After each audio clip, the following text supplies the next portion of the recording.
Hi ಪ್ರೀತಿಯ ಸ್ಪರ್ಧಾರ್ಥಿಗಳೇ, ಎಲ್ಲರಿಗೂ ನಮಸ್ಕಾರ. ನಾನು ಮಾರ್ಕಂಡೇಯ ಎನ್. ಹೊಸದಾಗಿ ಯೂಟ್ಯೂಬ್ ಚಾನೆಲ್ ಪ್ರಾರಂಭ ಆದಂತಹ ಒಂದು ಚಾನೆಲ್ ಮಾರ್ಕ್ ಕ್ಲಾಸಸ್ಗೆ ತಮಗೆಲ್ಲರಿಗೂ ಮತ್ತೊಮ್ಮೆ ಆತ್ಮೀಯವಾದಂತಹ ಸ್ವಾಗತವನ್ನು ಬಯಸ್ತಾ, ಈಗ ಕರ್ನಾಟಕದಲ್ಲಿ ಒಂದು ಉದ್ಯೋಗ ಪರ್ವ ಅಥವಾ ನೇಮಕಾತಿ ಪರ್ವನೇ ಶುರುವಾಗಿದೆ. ಕರ್ನಾಟಕ ಸರ್ಕಾರ ಹಲವಾರು ಹುದ್ದೆಗಳನ್ನ ತುಂಬಿಕೊಳ್ಳುವ ನಿಟ್ಟಿನಲ್ಲಿ ಹಲವಾರು ಪ್ರಯತ್ನಗಳನ್ನ ಮಾಡ್ತಾ ಇದ್ದಾರೆ. ಆ ನಿಟ್ಟಿನಲ್ಲಿ ಕೆಲವೊಂದು ಹುದ್ದೆಗಳು ನೋಟಿಫಿಕೇಶನ್ ಆಗಿದ್ದಾವೆ. ಇನ್ನು ಕೆಲವು ಹುದ್ದೆಗಳು ಕೆಲವೇ ದಿನಗಳಲ್ಲಿ ನೋಟಿಫಿಕೇಶನ್ ಆಗುವ ಸಾಧ್ಯತೆಗಳು ಇದ್ದಾವೆ. ಹಾಗಾದರೆ ಯಾವೆಲ್ಲ ಹುದ್ದೆಗಳು ಕಾಲ್ಫರ್ ಆಗ್ತವೆ ಮತ್ತೆ ಎಷ್ಟೆಷ್ಟು ಹುದ್ದೆಗಳು ಕಾಲ್ಫರ್ ಆಗ್ತವೆ, ಆ ಹುದ್ದೆಗಳು ಬೇಕಾದಂತಹ ವಿದ್ಯಾರ್ಹತೆ ಏನು ಅನ್ನೋದನ್ನ ಈ ಒಂದು ತರಗತಿಯಲ್ಲಿ ನಾವು ತಿಳಿಯುತ್ತಾ ಹೋಗುವ. ಹಾಗಾದ್ರೆ ಮೊದಲನೇದಾಗಿ KS ನೋಡಿ, KS ನೇಮಕಾತಿ 2026 ಇದು ಗೆಜೆಟೆಡ್ ಕರ್ನಾಟಕ ರಾಜ್ಯ ಪತ್ರ ಹೊರಡಿಸಿದ್ದಾರೆ. ಇನ್ನೇನು ಕೆಲವೇ ದಿನಗಳಲ್ಲಿ ಇದು ನೇಮಕಾತಿ ಆಗುತ್ತೆ. ಈಗಾಗಲೇ ಇದರಲ್ಲಿ ಕರ್ನಾಟಕ ಗೆಜೆಟೆಡ್ ಪ್ರೊಬೇಷನರಿ ಆಫೀಸರ್ಸ್ ಅಂತ ಏನಿದೆ ಅದು KS ಅಂತೇಳಿ ಅರ್ಥ. ಇದರಲ್ಲಿ ಸುಮಾರು 319 ಹುದ್ದೆಗಳು ನೇಮಕಾತಿ ಆಗಲಿದ್ದು, ಅದರಲ್ಲಿ ಗ್ರೂಪ್ ಎ ಮತ್ತೆ ಗ್ರೂಪ್ ಬಿ ಅಂತೇಳಿ ಎರಡು ರೀತಿಯ ಹುದ್ದೆಗಳಿದಾವೆ. ಗ್ರೂಪ್ ಎ ನಲ್ಲಿ ಸುಮಾರು 117 ಹುದ್ದೆಗಳಿದ್ದಾರೆ. ಗ್ರೂಪ್ ಬಿ ನಲ್ಲಿ ಸುಮಾರು 202 ಹುದ್ದೆಗಳು ಇದ್ದಾವೆ. ಈ ಹುದ್ದೆಗಳಲ್ಲಿ ಮಿಕ್ಕುಳಿದಿರುವಂತ ಸಾಮಾನ್ಯ ಕರ್ನಾಟಕ RPC ಏನಿದೆ ಆ ಹುದ್ದೆಗಳು ಗ್ರೀನ್ ಕಲರ್ ಅಲ್ಲಿ ನಾನು ಅಲ್ಲಿ ನಮೂದನೆ ಮಾಡಿದ್ದೇನೆ. ಇನ್ನು ಕಲ್ಯಾಣ ಕರ್ನಾಟಕ ಅಥವಾ HK ಭಾಗಕ್ಕೆ ಎಷ್ಟು ಹುದ್ದೆಗಳು ಮೀಸಲಿಟ್ಟಿದ್ದಾರೆ ಅನ್ನೋದನ್ನ ಪರ್ಪಲ್ ಕಲರ್ ಅಲ್ಲಿ ನಾನು ನಿಮ್ಮ ಮುಂದೆ ಇಟ್ಟಿದ್ದೇನೆ. ನೀವು ಒಟ್ಟಾರೆ ಈ ಒಂದು ಸ್ಲೈಡ್ ಅನ್ನ ಪಾಸ್ ಮಾಡಿ ನೀವು ಒಟ್ಟಾರೆ ಡೀಟೇಲ್ಸ್ ಅನ್ನ ನೀವು ನೋಡಬಹುದು. KPSC ಇಂದ ಇದು ಕಾಲ್ಫರ್ ಆಗುತ್ತೆ. ಕರ್ನಾಟಕ ಲೋಕಸೇವಾ ಆಯೋಗ ಇನ್ನೇನು ಕೆಲವೇ ದಿನಗಳಲ್ಲಿ ಇದನ್ನ ನೋಟಿಫಿಕೇಶನ್ ಮಾಡಲಿದ್ದಾರೆ.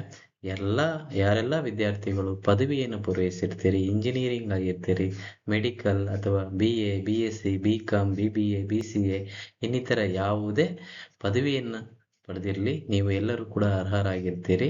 ಮತ್ತೆ ಪದವಿಯ ಅಂತಿಮ ಸೆಮಿಸ್ಟರ್ ಅಲ್ಲಿ ಓದುತ್ತಿರುವವರು ಕೂಡ ಈ ಒಂದು ಹುದ್ದೆಗೆ ಅರ್ಹರಾಗಿರ್ತಾರೆ, ಅಪ್ಲಿಕೇಶನ್ ಹಾಕ್ಲಿಕ್ಕೆ ಅರ್ಹರಾಗಿರ್ತಾರೆ. ಇನ್ನ ಇದರ ಬಗ್ಗೆ ಇನ್ನು ಮುಂದಿನ ದಿನಗಳಲ್ಲಿ ಇನ್ನು ಡೀಟೈಲ್ ಆಗಿ ನಾನು ಮಾತಾಡ್ತೇನೆ ಇದು ನೋಟಿಫಿಕೇಶನ್ ಆದ್ಮೇಲೆ. ಇನ್ನು ನೆಕ್ಸ್ಟ್ ಯಾವ್ದೆಲ್ಲ ಇದೆ, ಕ್ರೈಸ್ ಕರ್ನಾಟಕ ವಸತಿ ಶಿಕ್ಷಣ ಸಂಸ್ಥೆ ಸಂಘ ಅಂತ ಏನಿದೆ ಅದು ಇದನ್ನ ನೇಮಕಾತಿ ಮಾಡ್ತಕ್ಕಂಥದ್ದು. ಕ್ರೈಸ್ ಶಿಕ್ಷಕರ ನೇಮಕಾತಿ 2026. ಈಗಾಗಲೇ KEA Karnataka examination authority, Karnataka ಪರೀಕ್ಷೆ ಪ್ರಾಧಿಕಾರ ಅಧಿಸೂಚನೆ ಹೊರಡಿಸಿದ್ದಾರೆ.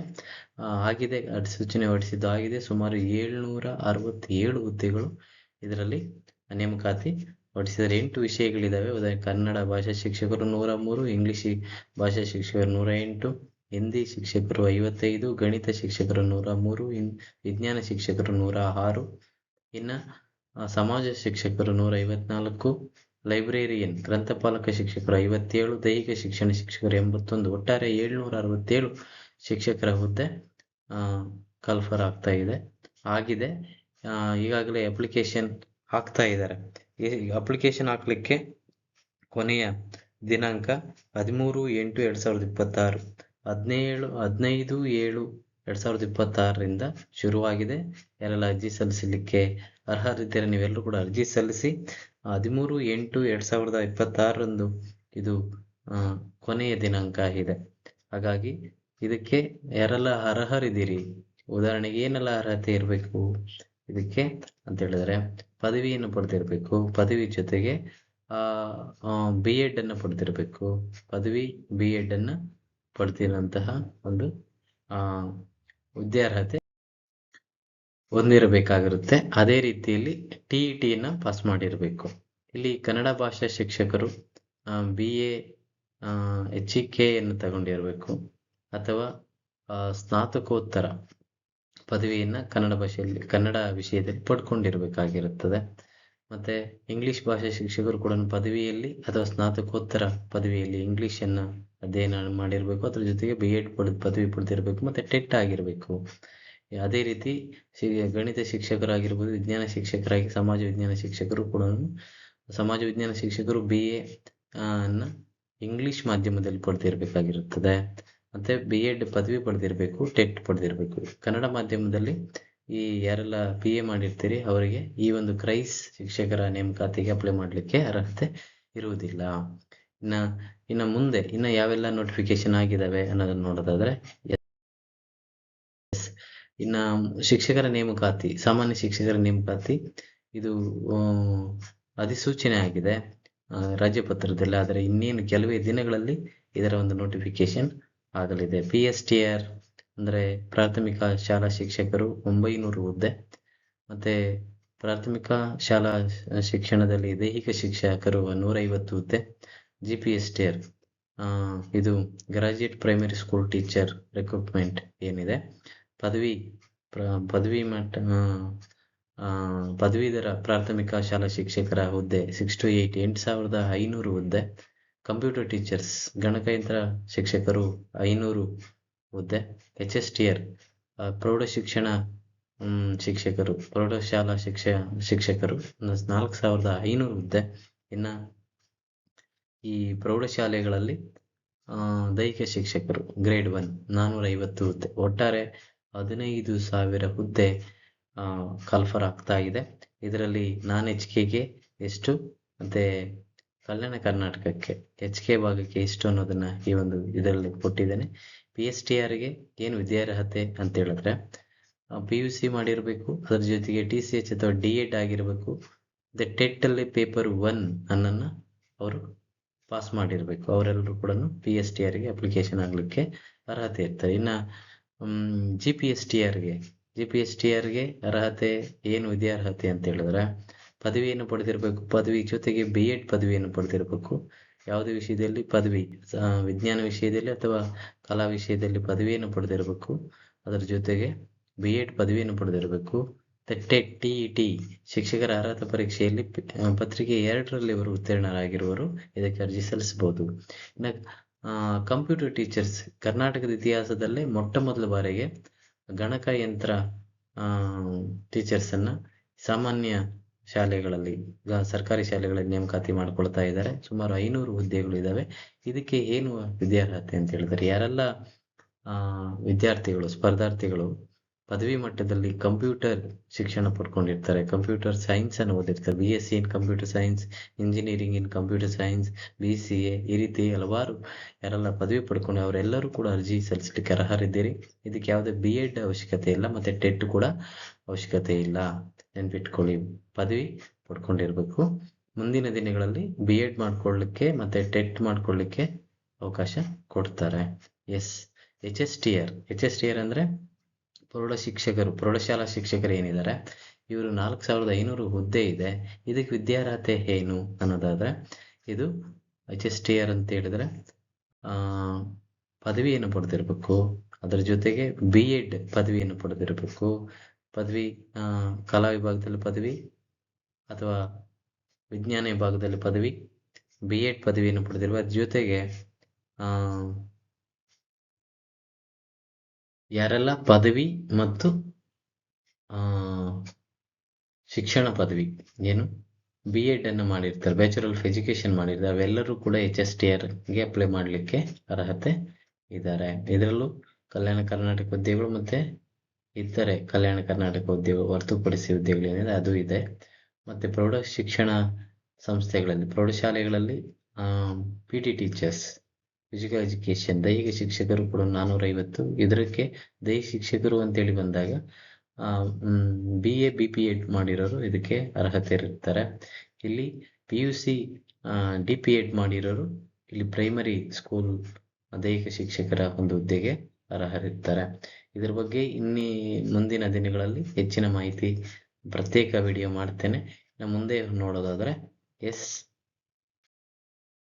ಗ್ರಾಮಾಡಳಿತಾಧಿಕಾರಿ, ಈಗಾಗಲೇ KEA ಕರ್ನಾಟಕ ಎಕ್ಸಾಮಿನೇಷನ್ ಅಥಾರಿಟಿ ಅವರು ವಿಲೇಜ್ ಅಡ್ಮಿನಿಸ್ಟ್ರೇಟಿವ್ ಆಫೀಸರ್ ಹುದ್ದೆಗಳನ್ನು, ಗ್ರಾಮ ಆಡಳಿತಾರಿ ಹುದ್ದೆಗಳನ್ನು ನೇಮಕಾತಿ ಅಧಿಸೂಚನೆ ಹೊರಡಿಸಿದ್ದಾರೆ.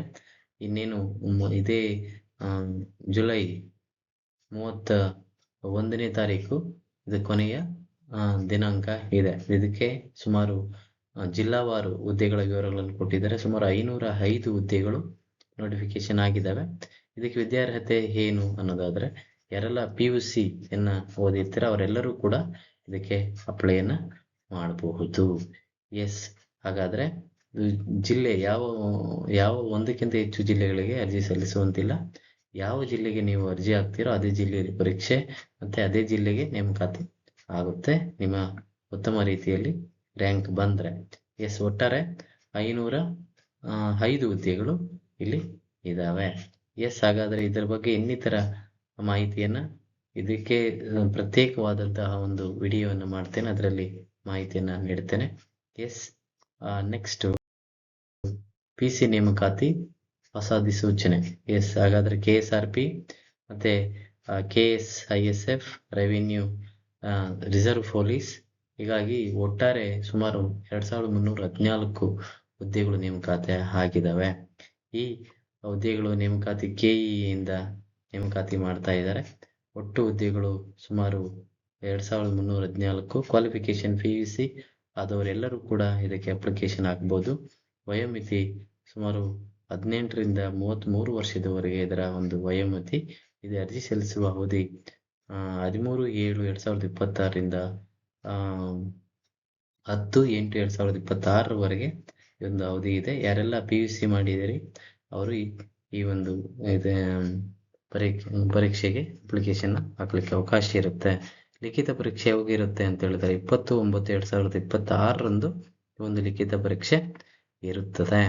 ಎಸ್, ಹಾಗಾದ್ರೆ ಯಾರೆಲ್ಲ ಇದರಲ್ಲಿ ಈ ಒಂದು ನೇಮಕಾತಿ 2 ರೀತಿಯಲ್ಲಿ, ಒಂದು ಸಾಮಾನ್ಯ ಪರೀಕ್ಷೆ CET ಪರೀಕ್ಷೆ ಇರುತ್ತೆ, ಇನ್ನೊಂದು ದೈಹಿಕ ಪರೀಕ್ಷೆ ಇರುತ್ತೆ, ಫಿಸಿಕಲ್ ಟೆಸ್ಟ್ ಕೂಡ ಇರುತ್ತೆ. ಎಸ್, ಹಾಗಾದ್ರೆ ನೆಕ್ಸ್ಟ್ ಅಧಿಸೂಚನೆ ನೋಡೋದಾದ್ರೆ KE ಇಂದ ಇನ್ನೊಂದು ಭೂಮಾಪನ ಇಲಾಖೆಯಲ್ಲಿ ಭೂಮಾಪಕರ ನೇಮಕಾತಿ ನಡೆಯುತ್ತಿದೆ. ಇದು ಕೂಡ KE ನೋಟಿಫಿಕೇಶನ್ ಮಾಡಿದೆ. ಇದಕ್ಕೆ ಭೂಮಾಪನ ಇಲಾಖೆಯಲ್ಲಿ ಸುಮಾರು 750 ಹುದ್ದೆಗಳ ಒಂದು ನೇಮಕಾತಿ ನಡೆಯುತ್ತಿದೆ. ವಿದ್ಯಾರ್ಹತೆ ಯಾರೆಲ್ಲ ವಿಜ್ಞಾನ ವಿಷಯದಲ್ಲಿ BE BSc BTech ಮತ್ತೆ ಡಿಪ್ಲೊಮೊ ಈ ರೀತಿ ಯಾರೆಲ್ಲ ವಿದ್ಯಾರ್ಹತೆ ಪಡೆದುಕೊಂಡಿದೆ ಅವರೆಲ್ಲರೂ ಕೂಡ ಈ ಒಂದು ಹುದ್ದೆಗೆ ಅರ್ಜಿಯನ್ನು ಸಲ್ಲಿಸಲಿಕ್ಕೆ ಅರ್ಹರಾಗಿರ್ತೀರಿ. ಮತ್ತೆ ಇದರ ವಯೋಮಿತಿ 18 ರಿಂದ 40 ವರೆಗೂ ಇದೆ. OBCಗೆ 43, SC STಗೆ 45 ಇದೆ. ಸಾಮಾನ್ಯ ವರ್ಗಕ್ಕೆ 40 ಇದರ ವಯೋಮಿತಿ ಇದೆ. ಅರ್ಜಿ ಸಲ್ಲಿಸುವ ಅವಧಿ ಸುಮಾರು 11/7/2026 ಶುರುವಾಗಿದೆ. 20 7/8/2026 ಇದರ ಒಂದು ಅವಧಿ ಇದೆ. ಮುಂದಿನ ತಿಂಗಳು 7ನೇ ತಾರೀಕುವರೆಗೂ ಇದರ ಅಪ್ಲಿಕೇಶನ್ ಹಾಕ್ಲಿಕ್ಕೆ ಅವಕಾಶ ಇದೆ. ಯಾರೆಲ್ಲ ಅರ್ಹತೆ ಇದ್ದೀರಿ ನೀವು ಅಪ್ಲಿಕೇಶನ್ ಸಲ್ಲಿಸಬಹುದು. KEA ಕರ್ನಾಟಕ ಎಕ್ಸಾಮಿನೇಷನ್ ಅಥಾರಿಟಿಯಿಂದ ಈ ಒಂದು ಪರೀಕ್ಷೆ ನಡೆಸಲಾಗ್ತಾ ಇದೆ. ಲಿಖಿತ ಪರೀಕ್ಷೆ ಯಾವಾಗಿರುತ್ತೆ ಅಂತ ಹೇಳಿದ್ರೆ 3 ಮತ್ತು 4 ಅಕ್ಟೋಬರ್ 2026 ಪರೀಕ್ಷೆ ಇರುತ್ತೆ. ಎಸ್, ನೆಕ್ಸ್ಟ್ ಒಟ್ಟಾರೆ ಈ ಒಂದು ಪರೀಕ್ಷೆಯನ್ನು KEA ಕರ್ನಾಟಕ ಪರೀಕ್ಷಾ ಪ್ರಾಧಿಕಾರ ನಡೆಸ್ತಾ ಇದೆ. ಇದರ ಬಗ್ಗೆ ಮುಂದಿನ ದಿನಗಳಲ್ಲಿ ಇನ್ನೂ ಹೆಚ್ಚಿನ ಮಾಹಿತಿ ನೀಡ್ತೇನೆ. ಎಸ್, ಒಟ್ಟಾರೆ ಈ ಒಂದು ಮಾಹಿತಿ ನಿಮಗೆಲ್ಲರಿಗೂ ಕೂಡ ಉಪಯೋಗ ಆಗಿದೆ ಅಂತೇಳಿ ಭಾವಿಸ್ತಾ ಮುಂದಿನ ದಿನಗಳಲ್ಲಿ ಪ್ರತ್ಯೇಕವಾದಂತಹ ವಿಡಿಯೋಗಳನ್ನ ಮಾಡಿ ಪ್ರತಿಯೊಂದು ಹುದ್ದೆಗೆ ತಮ್ಮದೇ ಆದಂತಹ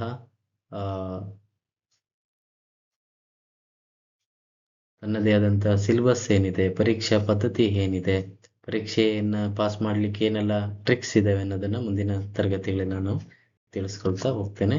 ಎಲ್ಲರಿಗೂ ಧನ್ಯವಾದಗಳು. ಮುಂದಿನ ತರಗತಿಯಲ್ಲಿ ಸಿಗೋಣ.